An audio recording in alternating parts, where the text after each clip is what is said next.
Okay, good morning. Here I am in my son's kitchen in Arizona. It's a beautiful day. I'm going to try tipping the screen. Okay, look at that. All right. I'm going to... You can't turn your phone while live. Oh, great. What if I just did? Let's try it. Oh, no. It says I'm live. Okay. Anyway, I'm going to make a cake. And I'm in my son's kitchen, and the lighting is horrible. I'm wearing my Forever Chasing the Sun shirt, and it's actually not even sunny today, but it's not 50 below, and it's wonderful. So here I am, opening the cupboard, because this is where he keeps his sugar. And when I'm making a cake, and I do make cakes all the time, I just want you to know that you got to have a plan. And I am such a random person, but when it comes to cakes, I always have a plan. And the plan that I have today is to get his birthday cake made while he's away at work. And I got all my ingredients last night at either Trader Joe's or Super Walmart. And here I'm just going to show them to you. I got 4 eggs, 2 cups of sour cream, butter, the unsweetened chocolate. I got the pans here and some frosting stuff for later. But right now, you always start by melting the butter and the chocolate together. This is my world famous cake recipe, and I'm just deciding that this is a fun thing to do. It's the last day of January. His birthday is February 3rd. It's also Super Bowl Sunday. And I am going to find a pan, wherever it is. And the fun part of this is it's completely random and spontaneous. And I know that some people... Oh, look, I just found some more sugar. Or flour. I have to know where stuff is, and I don't. But I know that this is a perfect pan for melting the chocolate in, because it's white bottom.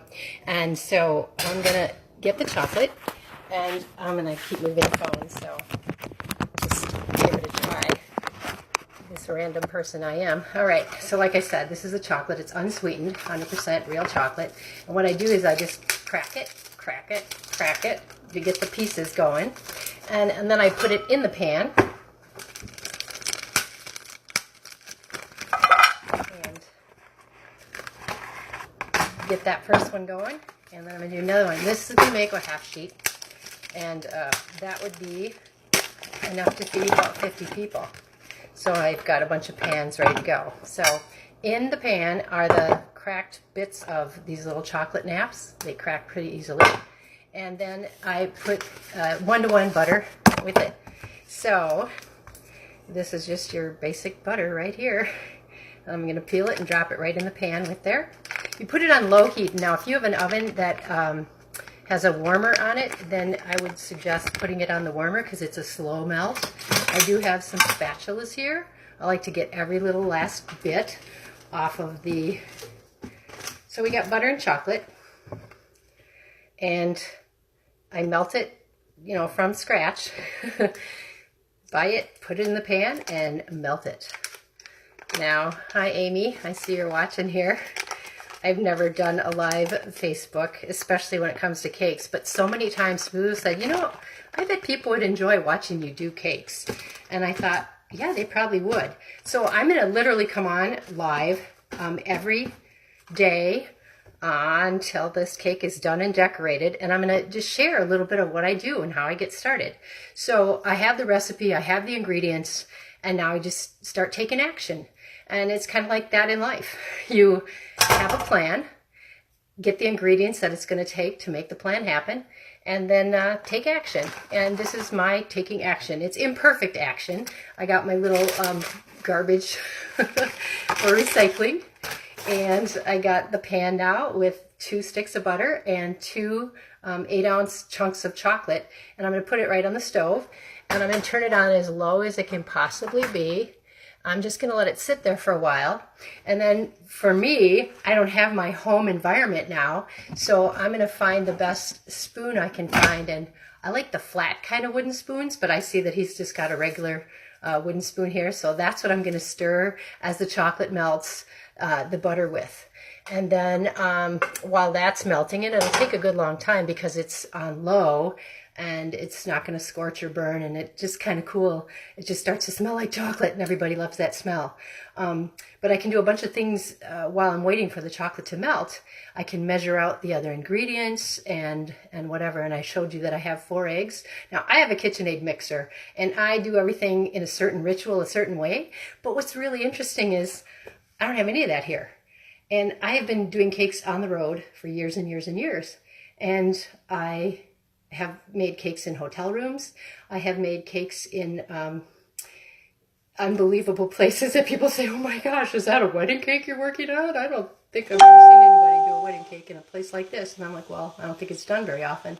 But it's kind of like have cake will travel. And so I am excited to do this in someone else's kitchen and just bring you along. And this is what I do and how I roll. So if you like it, give me a thumbs up or throw me a heart or something like that. I will give you the recipe for this chocolate cake, which is very valuable. But it's a temperamental recipe in that you almost have to watch me do it and then say, oh, I can do that. Oh, that's an important thing. For example, the sour cream and the eggs should be at room temperature for this particular cake. And a lot of people just take the eggs right out of the fridge and they plop the sour cream right in. I'm like, no, it really should be more like room temperature. Not hot and weepy, but room temperature, not completely cold.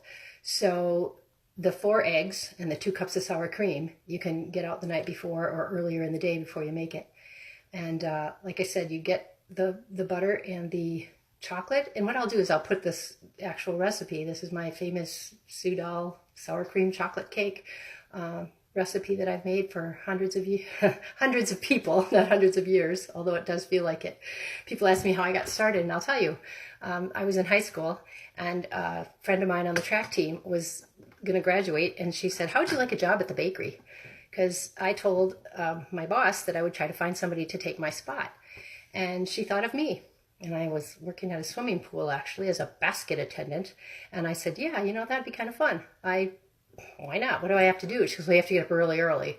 And that was true. I had to get up really early, like sometimes 2 or 4 in the morning, to go and work at the bakery. I worked behind the till.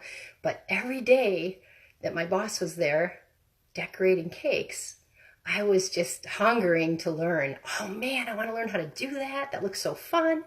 And so she would leave, and I would literally stuff a bag, and I'll show you what that looks like. I have a actual decorating bag in this bag. It's one thing I did bring from home, because I knew I was going to do cake.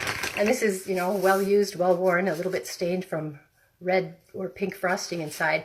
But I would fill the bag with frosting, and then I would practice on the edge of a pan, scrape the pan off, and then reload the bag and practice some more. And so by the time I finally got up guts to say, if you want to teach somebody how to do that, I'd love to learn. She handed me a bag just like this and said, hey, put on the borders, put the edges on these cakes. And when she watched me, start doing this very thing, she said, you really learn fast. And I thought, well, I've been practicing a while. And then I thought, that's like anything in life. Determination and practice. If you're determined to do anything, learn a cartwheel, take better pictures, it doesn't matter, and you practice, you're going to be a rock star. Just determination and practice. So that's how my cake started. So like I said, I'm going to come back on, and I am going to give you more recipes, tips, have a little conversation about how this crazy cake lady got started and how she can help you do the same. If you ever want to make chocolate cake, you can watch, you can learn, and thanks for watching. I will come back on and show you some more stuff.